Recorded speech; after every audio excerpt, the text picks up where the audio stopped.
Hello, friend. Welcome to the podcast. I'm super excited you are here. And I'm also a bit chilly. So it is chilly in my house. We don't have furnaces at the moment that are working, and we're waiting to get new furnaces and to get some heat. So it's been pretty cold. I just turned off my little space heater to record this podcast and be with you. And so I'm going to do this quick so then I could turn it back on because the noise would be distracting on the podcast. We started one house project, and have you ever been there where you start one house project and it's like, oh, now this is falling apart. Now this is falling apart. Oh, and now we don't have furnaces. So that's been the story when we started our bathroom remodel. It led to another project, another project. Our fence is almost falling over, so we need to fix that. Like it just keeps going. And so I'm hoping this furnace will be the last thing that we need to do for a little bit of time, but I won't be surprised if something else pokes its rear head and says, hey, we need to be fixed now as well. So good to be with you. Today, I want to talk about 5 pitfalls that happen this time of year. So this is the holidays, festive times, and I know from myself and hanging out with a bunch of other people that this is a time of year where we put those healthy habits to the side and we decide to go all in and potentially overindulge. And so I want to talk about these 5 areas that are common that we just want to be mindful of and ways that we can combat them so we don't feel like, oh my gosh, come January, like I really went down this spiral and I didn't get myself off. And then it feels so heavy to get to that January and be like, oh, I want to really get back to healthy habits. And I know some people could feel like, oh my gosh, I've been away from these habits for months now. How can I correct and course correct? So I'd like to get ahead of that. I'd like to be preventative and say, okay, we are in this time of year. And what are some pearls and tips we can take this month and implement into our lives and still indulge, and still have some yumminess and the treats without overindulging? You know me, I'm always about moderation. Well, not always, but a lot of times about moderation. And I think it's really important to stay mindful of that. So that is going to be tip number 1 is the common pitfall is that we just become mindless this time of year. And I call it mindless eating or mindless munching. We are inundated with the snacks, the cookies, the cakes. They bring them to work or they're just around or you're making them for your kids. You want to create those memories and cook with your kids and make delicious things. And so we are just around it more. We see it more. We're out and about with other people. And then, these craft cocktails look so beautiful. And then these desserts look so amazing. And they're beautiful to look at. And so we start snacking here, we start munching there, we start dipping in over here, and oh, we made some extra cookies, and oh, let's have that. And oh, there's some pumpkin pie left over. Let me just nibble here. So I call this like just mindless munching. We're just not intentional about eating. It's like, oh, I'm going to have a piece here and a sliver there and a little bite here. And what we know about snacking or munching is that it doesn't seem like it's a lot, right? It might be a bite here or a sliver there, but it adds up because our blood sugar is elevated more throughout the day than if we just ate standard meals. So snacking, and many of us were told that, like just snack, 5 to 6 small meals or snacks per day is better than large meals. And now when we see the data, we know that that is not true.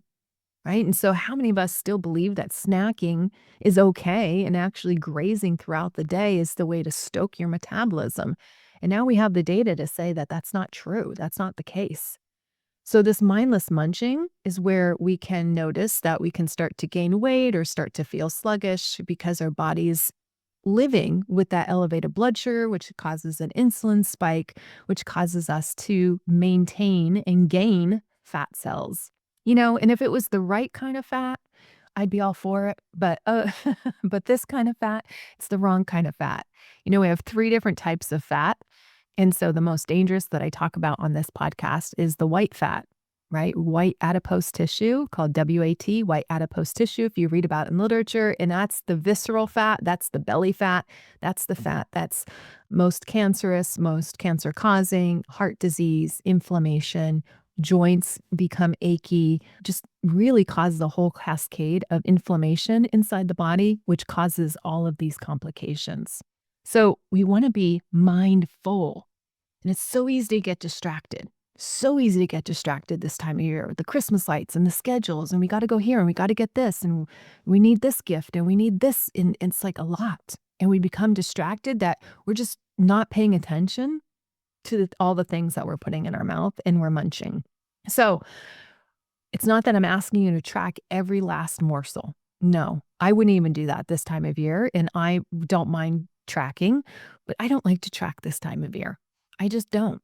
But what I do like to do is set boundaries for myself, right? And eat meals.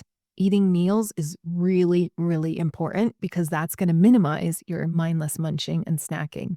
The second pitfall is overcoming and overconsuming sweets. Overconsuming sweets is the pitfall, and we want to overcome that. So we know that there's cakes, there's cookies, and we want to make cookies and cakes for friends or families or the parties or have those memories with our children. And that's all beautiful. However, if we overconsume, that's where the downside is. And so it's really important to combat that with a moderation strategy, which I'll talk about in a minute. But before I go there, I follow Rhonda Patrick because she's amazing. She's super bright, super intelligent, and she's got a great podcast. She's got great newsletters, and I learn a lot from her, and I appreciate her work. And she recently had a newsletter go out, and I want to read some of the data from this because I think it's so telling and why it feels so hard this time of year when it comes to over-consuming sugar. So in one of her newsletters, she had this statement that 3/4 of adults, American adults, right? 3/4 get more than 3 times the recommended amount of sugar per day. So 75% of American adults get more than 3 times the recommended amount of sugar. And this is not during this time of year. This is on average. So just think of that statistic and then think about the month of December, right? And I think that means so many of us are even getting more sugar this time of year. And what I like is that she even went on to educate about what this causes. So when we have high amounts of sugar, it leads to diabetes, heart disease, obesity, cancer, right? All of these risks of these diseases go up with excessive sugar intake. And she mentions that a higher consumption of sugary foods and beverages is associated with a 23% to 200% increased risk of cancer. 23 to 200% increased risk of cancer due to high sugary foods and beverages. And when I'm pointing out beverages, don't just think of the Gatorades and the sugary beverages. Also think of cocktails, right? Just think of those sugary drinks, the lemon drops, the Mai Tais, like the margaritas. They have a ton of sugar in them. Also, testosterone levels plummet in men by 25% 2 hours after consuming 75 grams of sugar. Like plummet 25%. And if you think about testosterone, and that's just found in males, but what does it do to testosterone in females if we consume a ton of sugar? We know testosterone, a lot of it we think about libido, but testosterone also is for drive and energy. Testosterone is needed to feel like to get out of bed and motivation. And so if we're tanking in motivation this time of year, might be because of the fluctuations in our hormones, particularly testosterone. We also know that sugar causes crashes, right? We get the sugar high and then we get the sugar low and the sugar crash. And so that could cause fatigue, low motivation, low drive. And then also high blood glucose levels or high blood sugar levels, even when they are in the normal range, is associated with brain atrophy. And particularly parts of the brain known as the amygdala and the hippocampus. And the hippocampus is responsible for learning and memory. So if we're having these high sugary foods and this high sugary diet, learning and memory becomes more difficult. And so I just wanted to point that out because I think it's something to keep top of mind, to be mindful of, right? Because if we are consuming even more sugary beverages, more sugary desserts this time of year, we want to know the implications of that. And we know that it leads to inflammation in the body and that this is going to cause obesity to rise and weight to be put on. And it's not the type of weight that's easy to get off or the type of weight we want on our body. So, over consuming sweets is a big deal this time of year. And what I say is just follow a moderation strategy. When we moderate, it means that we are allowing some, but we are not overdoing it. And I love teaching this when it comes to alcohol as well, right? Moderate without over consuming. And here's the thing, when you overconsume, how do you know? Because your body tells you. Your body tells you it's too much. So, what does overconsumption look like? You know when you listen and tune into your body. And that is something I'm always educating to my clients. How does it feel for you? Don't look around and say, well, Susie can do this, Amanda can do that, my husband does it this way.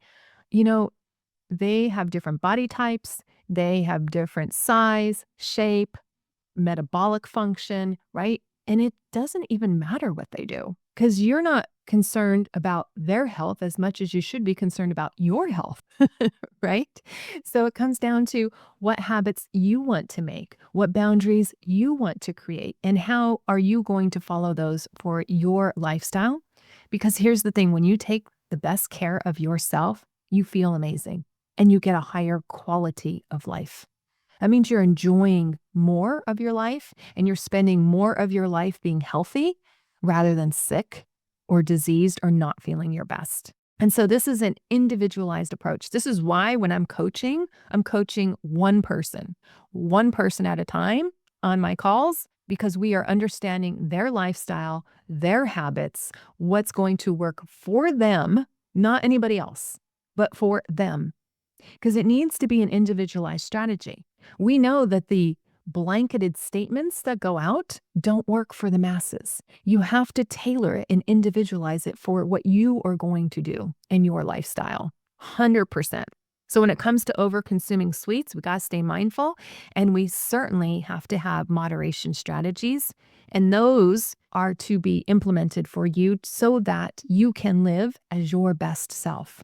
They're not done because of deprivation or you feel like you're a bad person. And so this is why you have to implement those. No, it's the opposite, my friend. It's because you're an amazing person and you want to continue being amazing. And this is the strategy that's going to help you feel your best and be the most amazing person that you want to be.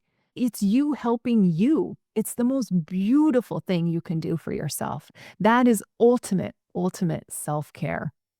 Moving on. Oh, another pitfall. This is a big one. Too much alcohol this time of year. Ho, ho, ho. Lots of alcohol this time of year. Just think of all the things that we like to just spruce up. Just like put a drop of that in, put a drop of that in. Like the hot cocoa. Yeah, just put some peppermint schnapps in there. It'll taste oh so good. All the delicious drinks. So many delicious drinks this time of year. Just think of all that sugar, all the sugary syrups we put in things, sugary syrups inside our coffees to get us going in the morning.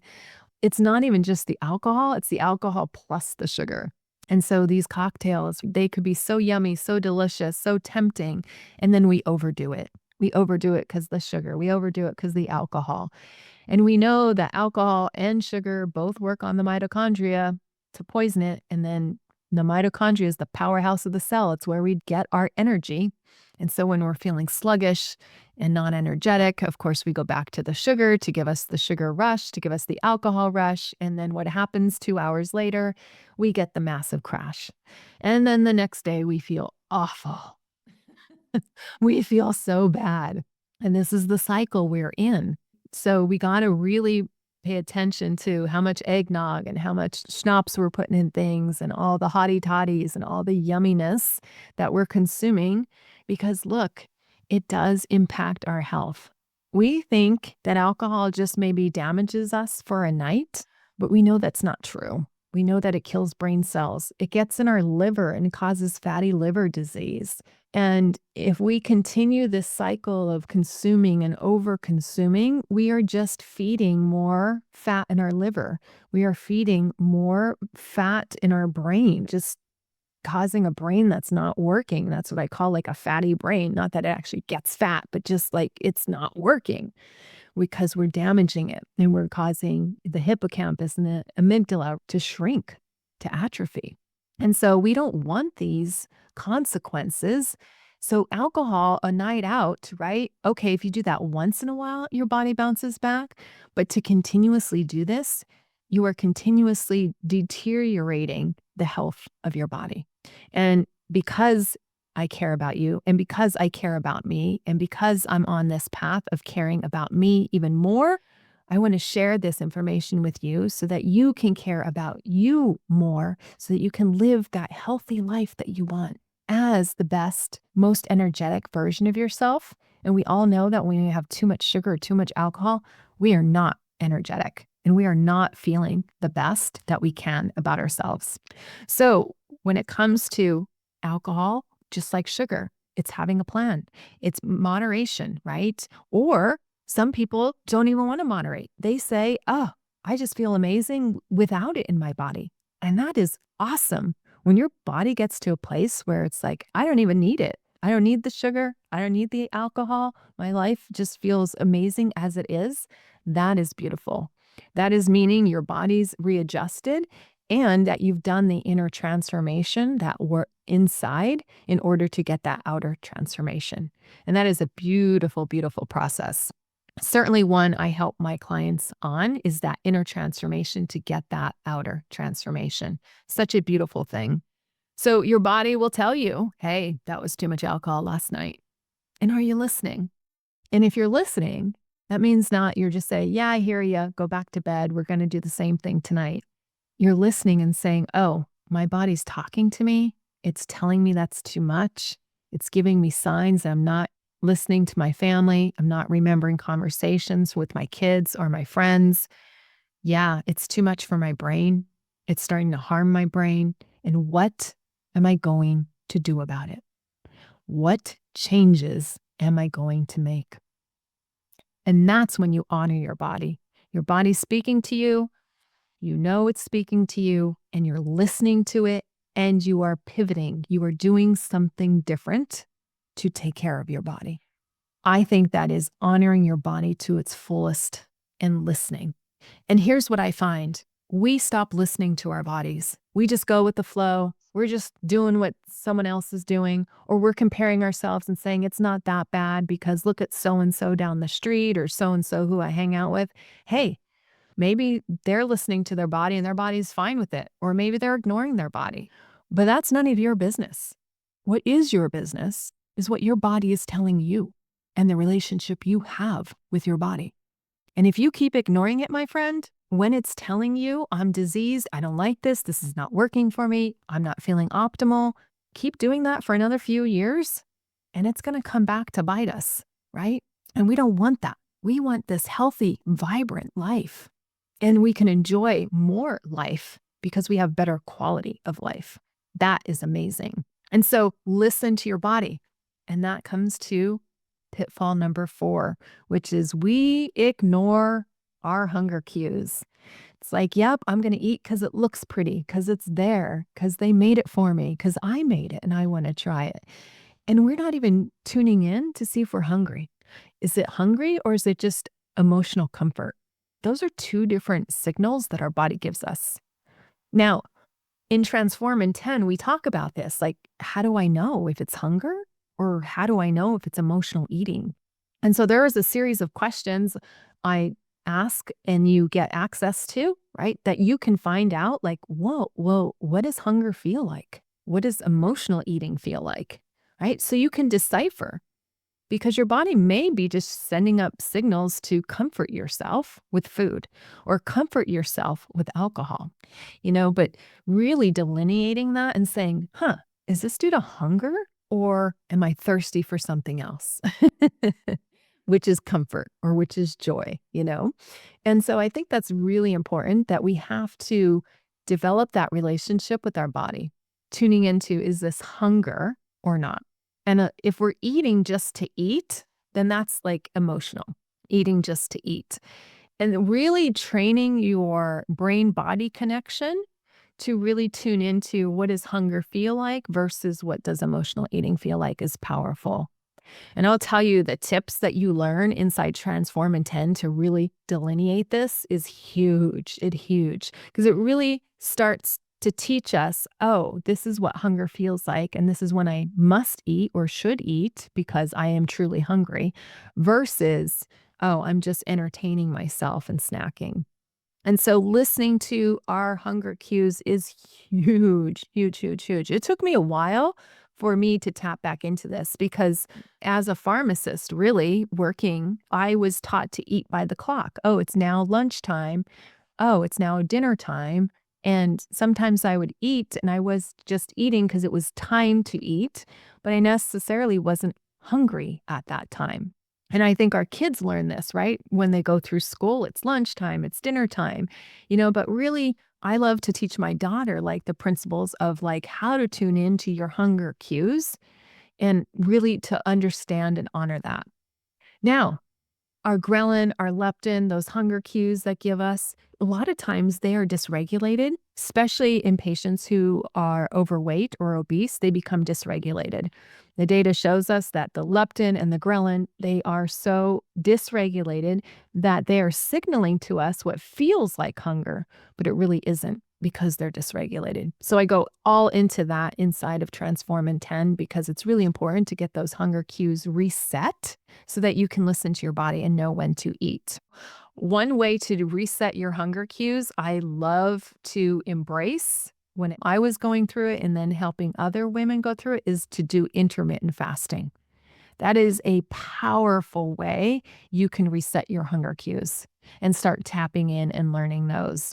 And then the last pitfall, it's kind of the catch-all because it's what happens this time of year is just that our calendars and the social pressures, right? We say yes to a lot of things. There's a lot of events going on. And so we fill up our calendars and we're out and about probably more so this time of year than maybe other times of year. And there's a lot of celebrations going on. There's a lot of parties going on. There's a lot of events going on. And so these social pressures, to be there for your kids, to be there at the work events, to be there at the family gatherings.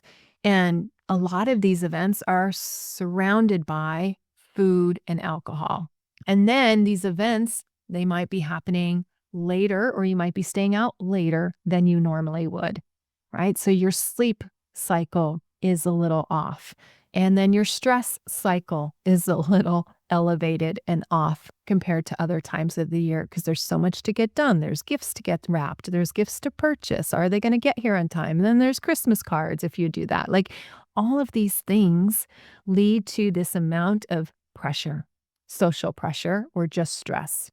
And so stress, we know, causes insulin to go up because of cortisol, right? So when cortisol goes up, that's going to cause blood sugar to go up. That's going to cause insulin to go up. And guess what, my friend? We're back to gaining weight.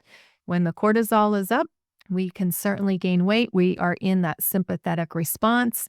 If we are not giving ourselves enough downtime, if we are not activating our parasympathetic nervous system, and many people won't, they will just override it and keep going for 3-4 weeks. And what did they get to January? Ah, I made it through the holidays. I just got to make it through the holidays. I hear so many women tell themselves that. I just got to make it through the holidays. I just got to get through the holidays. It's like this race, right? And they just have this mentality that, oh, I just need to survive and get through. And if you're thinking that way, guess what? You are also creating more stress in the body by thinking that way. And so stress, you might laugh, but you're like, well, what else can I do? You can reduce your stress. It doesn't take an entire day at the spa to reduce stress. You can do microdosing of stress reduction throughout your day and it actually shows to be more effective than going for that 2-hour half day spa retreat, right? Doing these little drips of stress reduction throughout the day, so helpful. I have a whole week devoted to stress reduction inside of Transform in 10. I also have a whole course on stress reduction inside of Epic U because it is so important. You're stressed out. What are you going to want to do? Eat and drink. And why do you want to eat? To reduce stress. Why do you want to drink? To reduce stress. There are other things we can be doing to reduce the stress. And why it's so important is because stress revs up the body, the heart rate, the blood pressure can go up. And this is damaging to the vessels, the lining of our cardiovascular system, right? It can become inflamed. It's also dangerous because we know high cortisol puts on weight gain, particularly around the center of the body, right? It's that central adiposity. So it is a big deal. It's a huge deal, actually. And so this is why when I create programs and I'm working with clients, we've got to look at the amount of stress because stress can make you ill, especially if you're carrying it day after day, week after week, month after month. You really got to calm down that nervous system so your body feels safe to let go of weight. So your body feels safe not to have the food or the drink, right?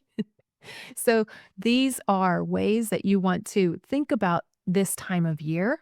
And these are the common pitfalls to think about so that you can have strategies that you're building around. Do some stress management practices, right? Staying mindful.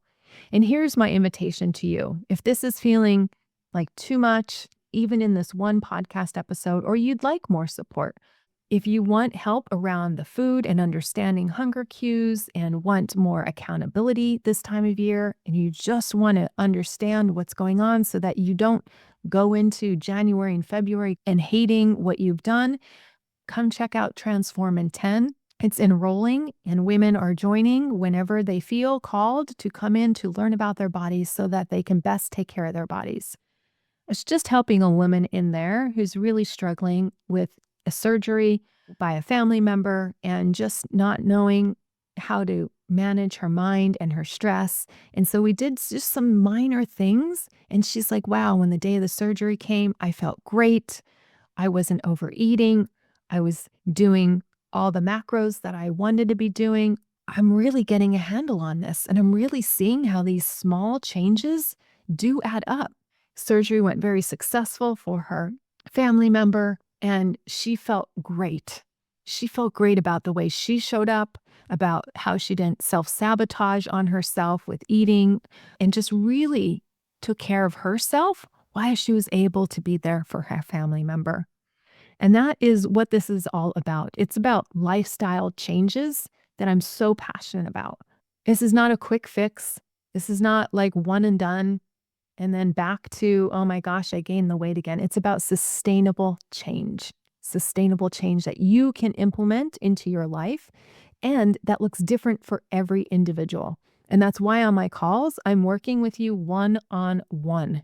I'm not talking to everybody on the call. I'm talking to one person so that we can customize a plan that's going to work for you or even in this phase of life. And when you get results and when it starts working, what do you want to do?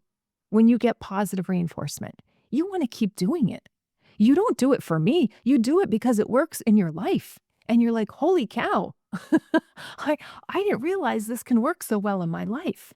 And that's the beauty of this. And that's when it becomes a habit. It begins to work. You begin to want to do it because it's working so well. It feels so good. And your life just tends to get brighter and better without relying on things that are bringing us down.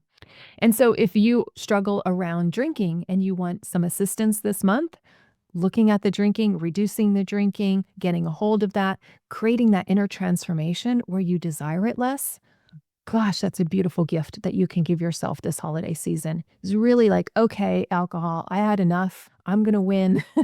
I'm going to transform this relationship I have with you. And if that's where you're at and you want some accountability, you want some tools to work on, come join Epic U and check that out. We'd love to have you in there. All right, my friend, so good to be with you, and I will see you next week.